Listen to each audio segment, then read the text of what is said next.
Today, we recognize Juneteenth Day, the day in 1865 when the last slaves in Galveston, Texas, finally learned that they were free. Milwaukee has one of the largest and oldest celebrations, but since COVID-19 canceled this year's celebration, we wanted to talk to those that have made the event an annual tradition. This morning, our Shannon Sims talked with one of the organizers about some of the highlights over the years. We have ancestors, that gave their lives for us to be where we are even today, even in the trying times. Weddell has been a driving force to keep Milwaukee's Juneteenth Day celebrations going for decades. He is proud of the legacy Northcott neighborhood house started 49 years ago. This took place in the gymnasium in Northcott, and this is when Governor Doyle signed in the legislation making Juneteenth a state holiday. Weddell has many memories over the years, but one that stands out most is 1996.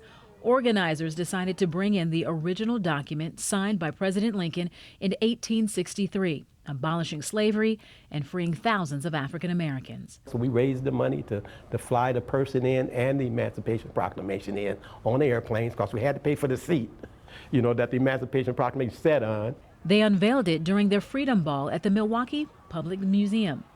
Weddle recalls it was a big production with a reenactment of the events of June 19, 1865. We blocked off the street, slave master whipping them, beating them. They hollering, "I can't take it no more, I can't take it no more." And one of the slaves just all of a sudden just took off running. And then the white slave master ran after him. And as the white slave master was running after him, General Granger on horseback with the black soldiers were turning the corner with the Emancipation Proclamation in their hand, letting the slaves know they had been freed. And what were people telling you once they were actually able to see the real document that set our ancestors free? It made them really realize the importance of why we do Juneteenth. It helped them realize the history. We as a people, we're strong. We have a lot to offer. We helped build this country. Although we came from hard times, look at what we've been able to do for one another.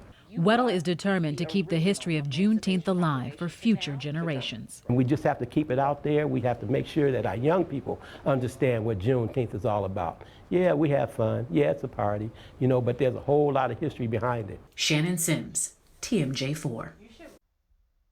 And Mac Weddle recently retired as the executive director of the Northcott Neighborhood House.